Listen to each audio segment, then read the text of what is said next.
is somewhat of the future of the MAC, and that we both have almost our entire team back here, and a couple programs that are looking to try to become top division teams. And I know that they, as their staff's been there 3 years, they've done a great job of being able to come up with double-digit wins now. Where the last couple of years they really struggled, where now they're as competitive as anyone, battling for a top half finish. And so I knew we had our work cut out. They had won a few conference road games, which is always tough to do, and thankful that our guys made enough plays down the stretch to keep it in regulation this time. You said to me the other day that rebounding would be the key, and you still get out rebounded 22, and how do you explain that and still come out with the win? I really felt like if we could be close, I think, I talked about that if it's not a game that you have to win the rebounding, you have to be close. Getting beat by 15 isn't close, but I think we were able to, with turnovers, to be able to create 18 turnovers and only have 8.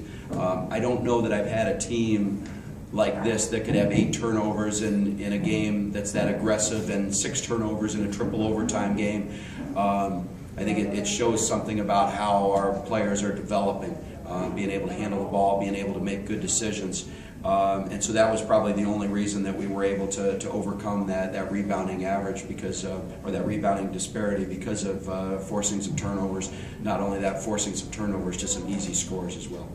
Knowing that you were going to have such a differential in height coming in, was getting those steals kind of necessary to the game plan, or? I think it's necessary for us all year, that when the game gets in half court, which it will against Northern Illinois, which it will against an Eastern Michigan, the height advantage stands out a lot more than when you're running up and down. And so the faster paced game, the more that our lack of inside size, our lack of post presence, both offensively and defensively, doesn't stand out. So we needed to try to get the game as an up-tempo game without giving up easy opportunities, which is easier said than done. These guys beat you by a bunch when you were down at their place, and now you can take the air out of their balloon when they come here. You can do this against these guys the second time around. Why do people have reason to believe that you can do it against Toledo maybe next week? Yeah, I think when we played Toledo, it's a 4-point game down there with 3 or 4 minutes to go, and all of a sudden we kind of lost it, which you understand. Sometimes it just when you have to press and you have to make those type of plays. But we felt like we can compete with anybody in this league. That doesn't mean we're better than them. That doesn't mean we're going to beat them. But we feel like we could play anybody, and we could play anyone at their place. And we can hold our own. A fantastic week for your offense, too. Braylon Racing, obviously, probably his best week since he's been here. Yeah. What was his intensity like in practice this week compared to maybe other weeks that he's practiced? Quite honestly, we haven't really practiced, which might kind of sound strange, but yeah. Where some teams, some coaches have different philosophies about what you do this time of year, and mine is more of to try to get it sharp, execute a little bit, and have shorter practices. But we are really a banged up team, and so we played Wednesday, right, and then we took Thursday off, and then I didn't even have Chris Fowler practice Friday, and we just did 10-15 minutes of practice, and we just tried to be as fresh as we could and try to be as healthy as we could, understanding that we're just going to work on some of the execution and not get as many reps as I would like, because I felt like to be able to have energy at these end of these games, we know we're not going to run away from teams, that was more important than the actual repetitions of a full court game. And it was a gamble, but I think it paid off for us. At least it has so far in the short run. Hopefully it will over the next 4 games. Is that something that you do traditionally with any team that you coach, or is that something that you kind of started with this group? Traditionally you do it to an extent, but I was thinking back to in 2008 when I was coaching Drake. We went to the conference tournament.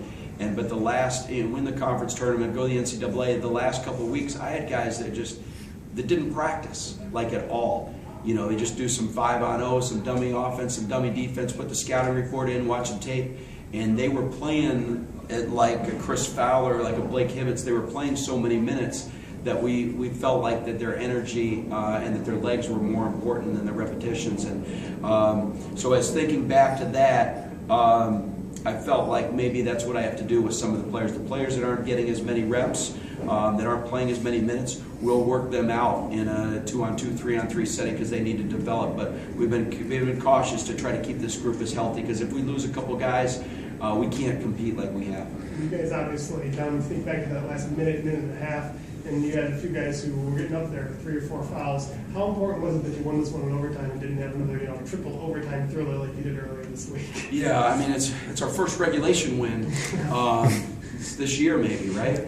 I don't know, we could have won it, but I wasn't calling my timeouts this game. I think this year I've called timeouts quicker than anybody. I've run out of timeouts with 10 minutes left because I felt like games were getting away from us and we needed this game. Even though I felt like we were really tired, my assistants were in my ear about, do you want to rest these guys by calling timeouts? But I looked across and I felt like Northern Illinois was just as tired. And with the lead, I was kind of hoping the clock would just run out. And by calling timeouts and letting them change the momentum, it was my gut instinct to try to let them go. And we just had enough points, I guess, at the end. First 7-8 minutes of the game, you guys are shooting almost exclusively 3-pointers. Is it the game plan to maybe open some things up more inside, or what was your... Yeah, but I mean, we were. But we were shooting inside too. We were just getting fouled. So it wasn't. We were getting to the free throw line and we were shooting threes. I would have liked to shoot fewer threes and get to the free throw line more. But credit Northern Illinois. I think that their game plan, you'd have to ask them to be sure. But when we drove in, it wasn't one-on-one driving. It was 1-on-2. We drive, Chris would drive in, boom, there's 2 guys. And so you pitch the ball, you're wide open from 3. That's probably our best offense right now. A wide open 3 from a Blake Hibbets or a John Simons or whoever it might be, is pretty good offense for us. I would have liked some of our moves to the basket to be able to finish them off better, but I understood that a lot of it was what Northern Illinois was doing defensively, and credit them for forcing us out to the perimeter. Players talked a lot about that, the speed of the game, and how that's so important to you guys if you're undermatched a little bit in the height category. Yeah. With the turnovers here today, how important is it that you guys sort of capitalize and cash in on those gimmies that they gave you, 16, 18 times they turned the ball over today? Yeah, I think it's very important. Our team is, we talk about them developing, but one thing I think you could see from our last couple of games is when we're pressing and we're putting pressure on the ball, that's night and day from a month ago, where we were kind of on the ball, but we weren't really. It was like a fake press where we weren't forcing turnovers. We were kind of hoping they'd throw them to us. Now we're up there giving pressure. We're deflecting passes. We're jumping passing lanes. And so I think with the aggressiveness, you saw the turnovers occur in the backcourt or our front court, so they were right there to be able to finish off, where sometimes earlier in the year our turnovers were in the half court where we'd have to go 80 feet to score. But I think that our pressure has gotten better. It's not to the point where I would like it, but we'll see if we can improve that over the next couple of weeks. You're saying you're forcing more turnovers as opposed to them just giving them away? Yes, yeah. I think we're putting more pressure on the ball. We're disrupting them more than kind of just being there and hoping that we can take advantage of the loose balls, I think. Is it less headaches game planning for an offense like Northern Illinois that's so balanced across the board? Does have a guy like maybe Javon McCray or someone that can really take over a game exclusively? Well, it's obviously nice to have somebody that doesn't have Javon McCray. That's when we talk about matchup problems or being Javon McCray is a different different player in there. But you could look at it both ways. One is that to play a team that doesn't have you've got them across the board, so you play more solidly in what you do. But also I think sometimes as a coach you like to know that here's the guy they're going to, so here's how we're going to take away what they're going to do. Our job going into this game was we were going to try to rebound the ball and take away their second chance opportunities. And even though it might look like we didn't, if we got out rebounded by 20 like we did last time, we would have lost that game. So our guys, I credit them for giving forth the effort, and it's something that we need to continue to go back to the practice court and just try to get incrementally better as we go forward. All right, Thanks. Thank you. Don, no questions from you? I've already used all All mine. right, you came in late, and then had no questions.